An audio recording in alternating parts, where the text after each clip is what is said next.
Hello dear students. आज हमारे साथ बैठे हुए हैं शिवम कुमार और ये पीएमसीएच के एक छात्र हैं।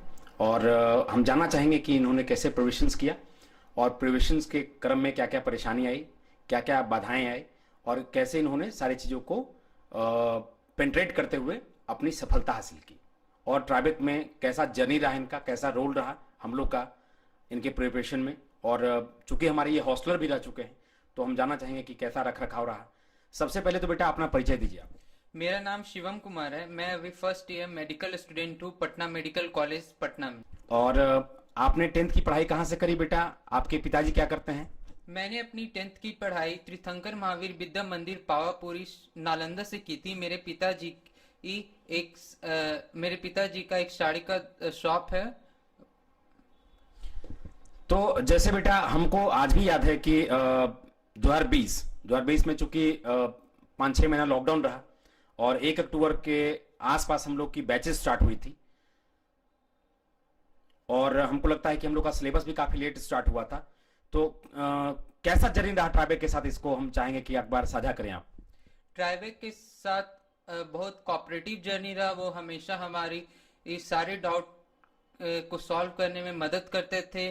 सिलेबस पीछे होने के बावजूद भी वो हमें एक्स्ट्रा टाइम देकर पढ़ाते थे, एक्स्ट्रा क्लासेस लगवाते थे और हमें हमेशा मोटिवेट करते थे कि हमेशा जो भी टॉपिक पढ़ो उसका शॉर्ट नोट्स हमेशा बनाते रहो और टेस्ट सीरीज हमेशा देते रहो। जिससे ये होता था कि हमें बहुत सारे क्वेश्चन का प्रैक्टिस हो जाता था। इसलिए हमें एग्जाम देने से पहले कोई डर ही नहीं था। हमारे अंदर बहुत कॉन्फिडेंस था क्योंकि हम लोगों ने बहुत सारा टेस्ट सीरीज दे दिया था, जिससे हमें क्वेश्चन बहुत आसानी से बन जाता था और बहुत जल्दी बन जाता था।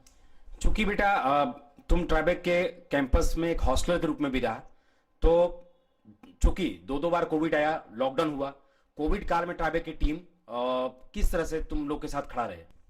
कोविड के दौरान ट्राइबेक की टीम ने हमारी फैमिली जैसा ख्याल रखा। उन्होंने हमें कहीं बाहर जाने नहीं दिया और सारी सुविधाएं हॉस्टल में ही प्रोवाइड की। और कोई भी डाउट होता था तो हमें यही सॉल्व कर दिया जाता था। हमें बाहर जाने से कोई मतलब ही नहीं था। जैसे बेटा कि जो यहाँ के फिजिक्स के शिक्षक हैं या केमिस्ट्री के शिक्षक हैं, हम चाहेंगे कि किनके साथ कैसा एक्सपीरियंस रहा। केमिस्ट्री में कौन कौन से सर पढ़ाए, उनके साथ कैसा एक्सपीरियंस रहा आपका? केमिस्ट्री में रंजन मिश्रा सर है, वो बहुत अच्छे पढ़ाते हैं। वो हमेशा जो भी पढ़ाना रहता है वो टू द पॉइंट पढ़ाते हैं। वो इधर उधर नहीं करते और जो भी पढ़ाते एकदम अच्छे से पढ़ाते, जो कि दिमाग में हमेशा तुरंत बैठ जाते। और अजय सर से इंटरेक्ट किया था। वो हमेशा टॉपिक को समझाते थे, ऐसा समझाते थे कि जो अच्छे से समझ में आ जाता था। अगर एकेडमिक सेशन में देखा जाए बेटा तो जैसे फिजिक्स में कौन कौन से टीचर से आपने इंटरेक्ट किया, कौन कौन से टीचर आपको पढ़ाए और उनके साथ कैसा एक्सपीरियंस रहा दोनों साल, इसके बारे में भी आप साझा करिए। फिजिक्स मैंने मेनली संतोष सर और धीरज सर से पढ़ा था। और धीरज सर यहाँ फिजिक्स बहुत अच्छा पढ़ाते हैं। वो हमेशा टू द पॉइंट पढ़ाते हैं और जो भी इम्पोर्टेंट नोट्स होते हैं वो हमेशा साइड में लिख देते हैं। जो भी इम्पोर्टेंट पॉइंट्स है जो कि जो डायरेक्ट क्वेश्चन नीट में आता था, क्योंकि जो फॉर्मूला बेस्ड होता था वो हमेशा बोलते थे कि एक शॉर्ट नोट्स बनाया करो ताकि एग्जाम के टाइम इधर उधर देखना ना पड़े और एग्जाम के टाइम एंजाइटी ना हो। सारा जो टॉपिक हो एक ही पेज में हो और एक ही बुक एक ही कॉपी में हो। बायोलॉजी में कौन कौन से शिक्षक ने आपको पढ़ाया और उनके साथ कैसा क्या एक्सपीरियंस रहा, हम चाहेंगे एक बार साझा करें।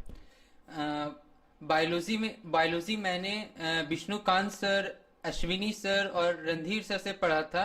वे हमेशा एनसीईआरटी को फोकस किया करते थे, क्योंकि नीट निकालने के लिए जब तक एनसीईआरटी का पूरा लाइन बाय लाइन अच्छे से पता नहीं हो तब तक नीट निकल ही नहीं सकता। क्योंकि इस बार भी जो क्वेश्चन था एनसीईआरटी के लाइन से था, क्योंकि वे सब एनसीईआरटी के लाइन को याद करवाते थे और क्लासी रूम में एक ऐसा माहौल देते थे कि ताकि एनसीईआरटी का हर एक लाइन याद हो जाए। वो हमेशा क्वेश्चन पूछते थे, क्वेश्चन इंटरेक्शन करते थे, क्वेश्चन आंसर इंटरेक्शन हमेशा होते रहता था, जिससे जो भी दिक्कत होता था और जो भी याद नहीं होता था वो क्लास में याद हो जाता था। हमको आज भी याद है कि पहले तुम्हारा दोस्त पुलकित आया था, उसके बाद तुम आए, है कि नहीं?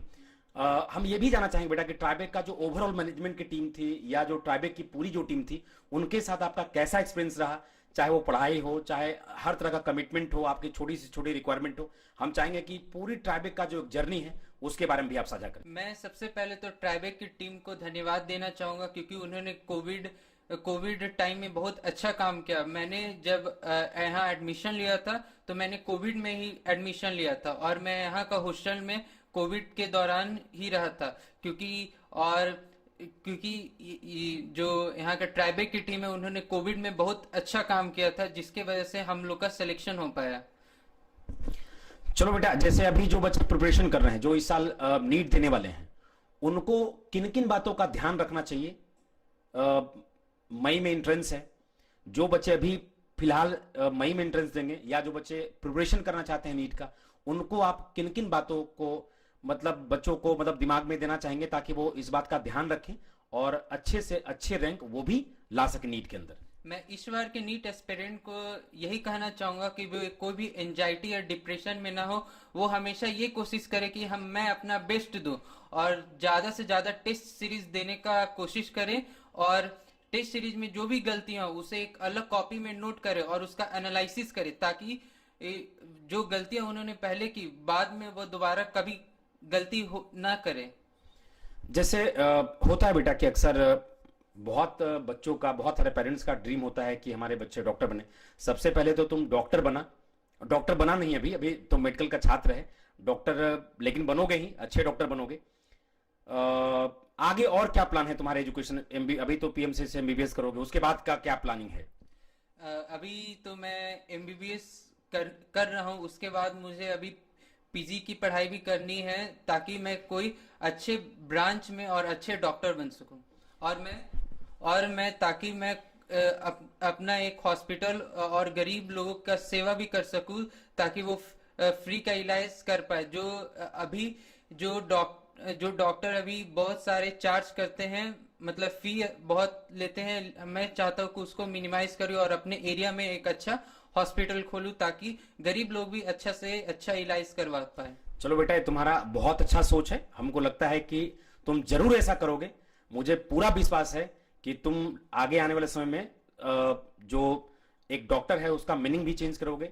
ये जो डॉक्टर शब्द है ये बहुत रिस्पॉन्सिबल टर्म है हमारे सोसाइटी का और बहुत लोग इसको गॉड की तरह पूजा भी करते हैं, बहुत ट्रस्ट करते हैं हमारे सोसाइटी में, बहुत इनका रेस्पेक्ट भी है और हमको पूर्णतः भरोसा है कि तुम अपने लाइफ में जो भी अपना ड्रीम है उसको जरूर पूरा करोगे। क्योंकि हमारा ऐसा नहीं कि आज का जर्नी है, शुरुआती से ही जब हम डे वन से देखते हैं तो तुम्हारा कंसिस्टेंस, तुम दोनों दोस्त का कंसिस्टेंस हमको लगता था कि आगे चल के बहुत कामयाब बनेगा और इसका नतीजा है कि आज तुम एक सफल छात्र हो और आगे भी जो जिंदगी में जो चाहते हो जरूर करोगे।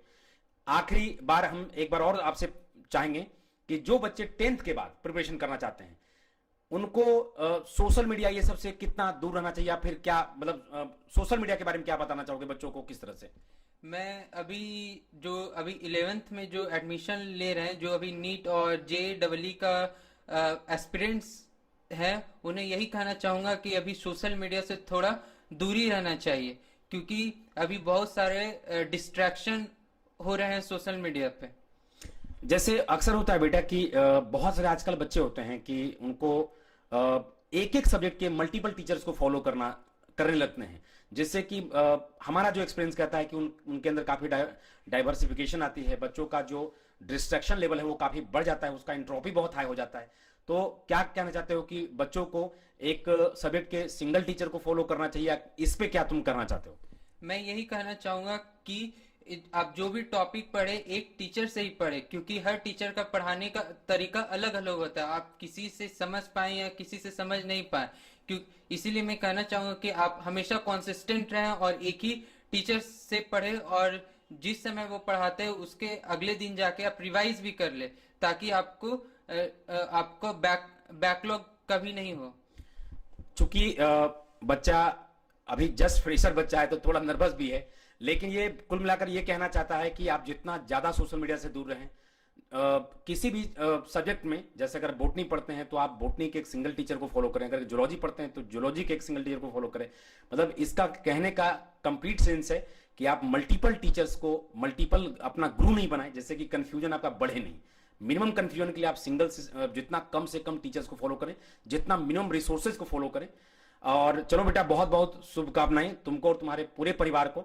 और हम चाहेंगे कि अपना तुम्हारा जो भी लक्ष्य है अपने लाइफ में उसको तुम पूरा करोगे, और इसके लिए सतत प्रयास करते रहना ईमानदारी से। जैसे ईमानदारी से तुमने मेहनत करी है, जैसे ईमानदारी से तुमने फाइट करी है, इसी ईमानदारी से, इसी डेडिकेशन से, इसी पैशन से हम सबको आगे भी जिंदगी में काम करते रहना है। कोई और मैसेज? मैं यही कहना चाहूंगा कि all the best to all the NEET aspirants जो अभी 2022 में एग्जाम 23 में जो अभी एग्जाम दे रहे हैं, क्योंकि वो हमेशा ये सोचे कि एग्जाम में क्या होगा, वो हमेशा ये सोचे कि हमें अपना बेस्ट देना है, रिजल्ट चाहे कुछ भी हो बाद में देखा जाएगा, अभी हमको हमेशा अपना बेस्ट देना है। चलो, थैंक यू, धन्यवाद बेटा।